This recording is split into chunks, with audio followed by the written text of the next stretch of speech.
নমস্কাৰ বন্ধু বান্ধৱীসকল স্বাগতম জনাইছো মোৰ চেনেলটোলৈ বন্ধুসকল আজি আমি প্ৰধানমন্ত্ৰী আৱাস যোজনাৰ এক বিশেষ খবৰ আপোনালোকক জনাই দিব বিচাৰিছো বন্ধুসকল আপুনি যদি এতিয়াও প্ৰধানমন্ত্ৰীৰ আৱাস যোজনাৰ চৰকাৰী ঘৰ লাভ কৰা নাই তো এই খবৰটো আপোনাৰ বাবে কাৰণ বৰ্তমান আৱাস যোজনাৰ আবেদন চলি আছে ইয়াৰ বাবে আপুনি এই ফৰ্মখন লাভ কৰিব লাগিব এইখিনি rural অৰ্থাৎ গ্ৰাম্য অঞ্চলৰ বাবে আৰু চহৰীয়া সকলৰ অনলাইন আবেদন চলি আছে ইয়াৰ বাবে মই বেলেগকৈ আগত এটা ভিডিও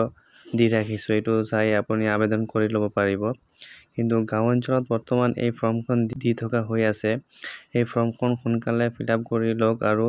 লগতে জিঅ টেকিং কৰাই লওক জিঅ টেকিংৰ বাবে বৰ্তমান সকলো পঞ্চায়তত এজন কৰ্মচাৰী নিয়োগ কৰা হৈছে তেখেতৰ লগত যোগাযোগ কৰি জিঅ টেকিং কৰাই ল'ব তেতিয়া আপুনি এখন চৰকাৰী ঘৰ লাভ কৰিবলৈ সক্ষম হ'ব বন্ধুসকল আজি আমি দেখুৱাম যে আপুনি এই ফৰ্মখন কিদৰে ফিলআপ কৰিব আৰু আপুনি যদি এই ফৰ্মখন এতিয়া লাভ কৰা নাই বা ফৰ্মখন যদি আপুনি বিচাৰি পোৱা নাই তো মোৰ কমেন্ট সেকশনত কমেন্ট কৰিব মই যদি ফৰ্মখন লাগে মই নিশ্চয় সহায় কৰিম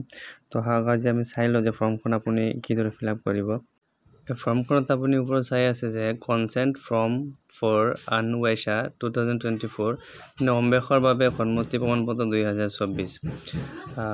তাত প্ৰথমত যেটো বাকচ দিয়া আছে name of head of family মানে আপোনাৰ পৰিয়ালৰ মুৰব্বীৰ নাম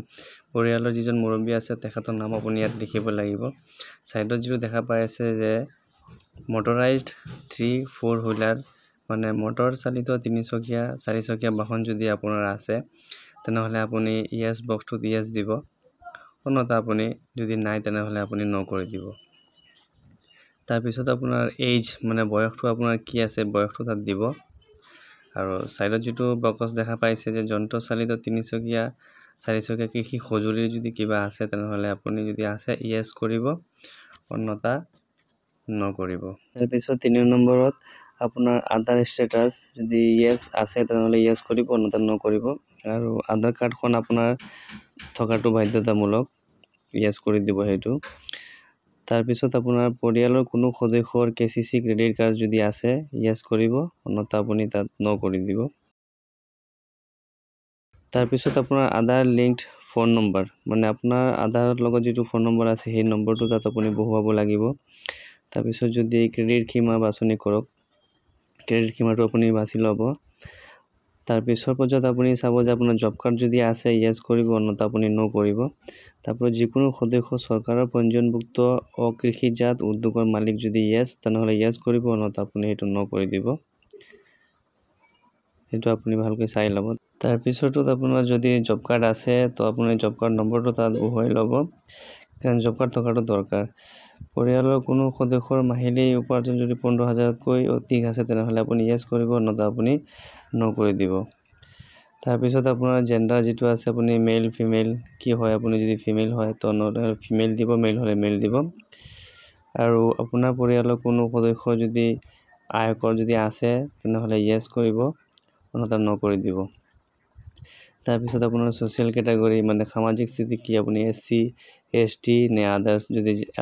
আদাৰ্স দিব তাৰ পিছত আপোনাৰ পৰিয়ালৰ কোনো সদস্যই পেছাদাৰী মানে ইনকাম ট্যাক্স যদি পে কৰি আছে ইয়েস কৰিব অন্যথা নো কৰিব তাৰ পিছত আপোনাৰ মেৰিটিয়াল ষ্টেটাস আপুনি কি বিবাহিত নে অবিবাহিত নে বিবাহ বিচ্ছেদিত আপুনি বিধৱা কি হ'ব আপুনি যদি হয় তো ইয়েস কৰি দিব বিবাহিত হলে তাৰ পিছত আপোনাৰ পৰিয়ালৰ যদি 2.5 একৰ ততোধিক জলসিঞ্চিত আপোনাৰ মাটি অধিকাৰী আছে তেনেহলে ইয়েস কৰিব অন্যথা আপুনি নো কৰিব তাৰ পিছত আপোনাৰ পৰিয়ালৰ সদস্যৰ সংখ্যা কিমান মুৰব্বীজনক লগে হেতু আপুনি লিখিব তাৰ পিছত আপোনাৰ পৰিয়ালৰ 5 একৰ ততোধিক মাটি হেতু আপুনি নো কৰি দিব তাৰ পিছত আপোনাৰ পৰিয়ালৰ আধাৰ কাৰ্ড থকা সদস্যৰ সংখ্যা কিমান হেতু লিখিব তাৰ পিছত হিতাধিকাৰী প্ৰকাৰ আপুনি নিজৰ মাটি নে ল্যান্ডলেস নে ভূমিহীন হেতু আপুনি বাছি লৈ আপুনি টিক কৰি দিব নিজৰ হলে নিজৰ দিব তাৰ পিছত আপোনাৰ আধাৰ সংযুক্ত বেংক একাউন্ট নম্বৰ মানে আধাৰৰ লগত লিংক থকা বেংক একাউন্টটো আপুনি ইয়েস কৰিব তাৰ পিছত জৰিপ কৰা ঘৰৰ মালিকীস্বত্ব আপুনি নিজা ঘৰ নে ৰেন্টেড মানে ভাড়া দিয়ে হেতু আপুনি নিজা হলে নিজা দিব ভাড়া হলে ভাড়া দিব তাৰ পিছত আপোনাৰ কোঠালি মানে কোঠাৰ সংখ্যা কিমানটা আছে হেতু আপুনি তাত দিব তাৰ পিছত আপোনাৰ বেৰটো কি পকি ঘৰ নে কেঁচা ঘৰ হেতু আপুনি কেঁচা হলে কেঁচা দিব তাৰপিছত আপোনাৰ মেইন চ'ৰ্চ অফ ইনকাম আপোনাৰ কৃষি চাকৰি ব্যৱসায় নে অন্যান্য। যদি আপোনাৰ ব্যৱসায় কৰাটো ইয়াত নাই তেনেহ'লে আপুনি আদাৰ্ছ মানে অন্যান্যত ক্লিক কৰিব। তাৰপিছত আপুনি আশ্ৰয়হীন পৰিয়াল মানে ভূমিহীন পৰিয়াল বা আশ্ৰয়হীন পৰিয়াল নেকি, যদি য়েছ হয় য়েছ কৰিব, অন্যথা আপুনি ন' কৰিব। তাৰপিছত আপুনি তলত আপুনি চাব যে ইয়াৰ দ্বাৰা মোৰ ব্যক্তিগত আৰু ঘৰুৱা তথা জৰীপকাৰীক প্ৰদান কৰোঁ যিটো মোৰ জ্ঞাত সাৰে শুদ্ধ। এই জৰীপত অন্তৰ্ভুক্ত হ'লে মই কোনো ধৰণৰ ধন দিয়া নাই। এইটো আপুনি পঢ়ি ল'ব এবাৰ। তাৰপিছত আপোনাৰ তলত এটা ছিগনেচাৰ কৰি দিব, ছিগনেচাৰ অফ দ্য বেনিফিচিয়াৰী। তাৰপিছত আপোনাৰ নিজৰ নামটো লিখিব প্ৰথমটোত। তাৰপিছত আপোনাৰ প্ৰভাইড ইনফৰমেশ্যনটো আপুনি দি দিব। তাৰপিছত তলৰখিনি এবাৰ আপুনি পঢ়ি ল'ব। বাকী তলত যিটো signature of the community cadre আছে সেইটো আপুনি অফিচাৰজনে চহী মাৰি ল'ব। এইখিনি বাছ এইদৰে আপুনি ফৰ্মখন ফিল আপ কৰি ল'ব আৰু তাৰপিছত আপোনাৰ ঘৰখনৰ জিঅ' টেকিংটো কৰাই ল'ব। এইদৰে কামখিনি সম্পূৰ্ণ হোৱাৰ পিছত অতি সোনকালে আপুনি এখন চৰকাৰী ঘৰ লাভ কৰিবলৈ সক্ষম হ'ব। ঘৰটোৰ বাবে আপোনাৰ 1,30,000 টকা দিয়া হ'ব। তো এয়াই আছিল আজিৰ ভিডিঅ'টোত। আশা কৰোঁ সম্পূৰ্ণখিনি বুজি পাইছে। তো এই ধৰণৰ খবৰখিনি আগতীয়াকৈ লাভ কৰিবলৈ মোৰ চেনেলটো ছাবস্ক্ৰাইব কৰি থ'ব আৰু বন্ধুবৰ্গলৈ শ্বেয়াৰ কৰি দিব।